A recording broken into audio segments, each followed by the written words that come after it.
আসসালামু আলাইকুম। আজকে নিয়ে আসলাম গরুর গোস্তর রেসিপি, আলু দিয়ে ঝোল ঝোল। তেল দিয়ে দিচ্ছি, পেঁয়াজ দিয়ে দিলাম। গরুর গোস্ততে যত পেঁয়াজ ততই মজা। গরুর গোস্তগুলো ওইখানে আমি ধুয়ে রেখেছি ভালোভাবে। এখন তেজপাতা মশলা দিয়ে দিলাম।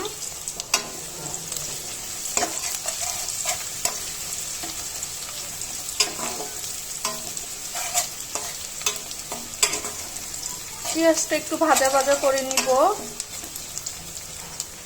এরই মধ্যে আমি এখন আদা রসুন পেস্ট দিয়ে দিব। এখন গুঁড়ো মশলাগুলো দিয়ে দিব।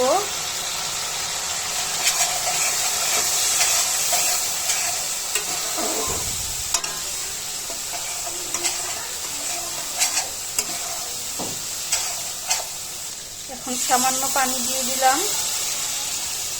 যে মশলার বাটিতে আমি মশলা নিয়েছি ওই বাটিতেই আমি পানি দিয়ে দিলাম, কারণ মশলাগুলো লেগেছিল পানির ভিতরে, একদম মিশে দিয়ে দিলাম। কত সুন্দর কালার হয়েছে মশলাটা ভালোভাবে কষিয়ে নিব। মশলা যত ভালোভাবে কষাবেন ততই তরকারির টেস্ট বাড়ে।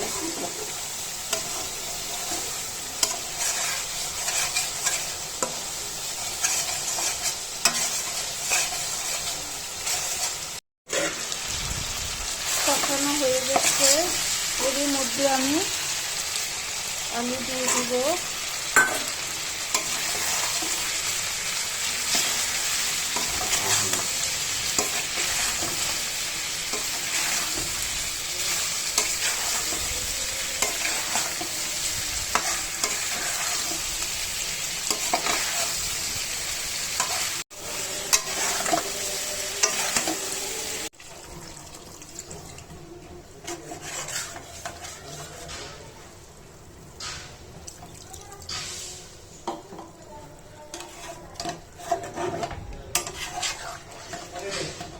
গোস্ততে ঝোল দেওয়ার পর ঝোলটা বলক চলে আসছে।